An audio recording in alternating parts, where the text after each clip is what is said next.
Hi, thanks for joining us today on the Thundering Legion, and I'm your host, Christine Ross. Did you know that there's a doctor shortage in the United States right now? That's right, we don't have enough doctors to man the system right now, and the doctor shortage is getting worse as more and more doctors retire and are not being replaced. So what can you do about it?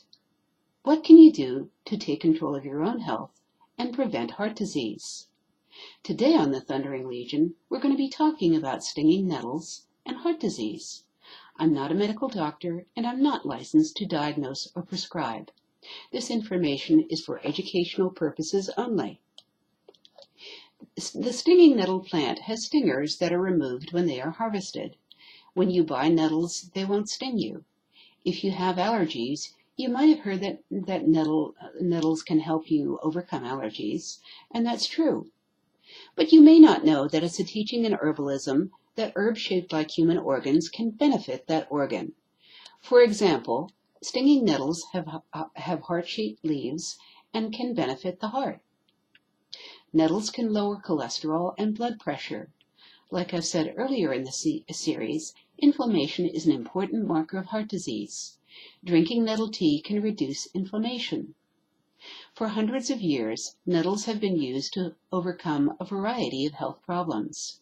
Nettles can also help with bladder, kidney, and prostate issues, arthritis pain, digestion, and promote lactation in nursing mothers. However, if you are an expectant mother, you should avoid taking herbs. Drinking nettle tea can promote hair growth. A nurse once told me that she knew of a dialysis patient who got off dialysis merely by drinking lots and lots of nettle tea.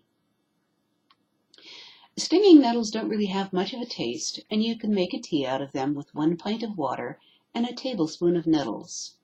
Or you can eat nettles on salads, take a nettle tincture, or take nettles in pill form. You could also make a nettle pesto out of them. Just substitute nettles for cilantro in the pesto recipe. By now you might be wondering how the Thundering Legion podcast got its name. The Thundering Legion podcast is named after the 12th Legion of the Roman Army, and this is how the 12th Legion got its nickname, the Thundering Legion. In 174 AD, the 12th Legion of the Roman Army was under attack by a Germanic tribe. The Catholics they were also dying of thirst, and the Catholics in their midst knelt down and prayed to God to save them. It is a matter of historical record that God answered their prayers immediately by sending them rain to slake their thirst, and then the storm itself became like a living thing and drove off their attackers. After that, the Emperor Marcus Aurelius called them the Thundering Legion. Another example of the true power of group prayer can be found in Austria after World War II. The communists had invaded Austria and made it into one large concentration camp. The Austrians had no way to defend themselves except the power of prayer. They asked God to deliver their country from communism by praying the Rosary. St. Francis de Sales said that the Rosary is the most perfect method of prayer. In 1955, the communists packed up and left Austria.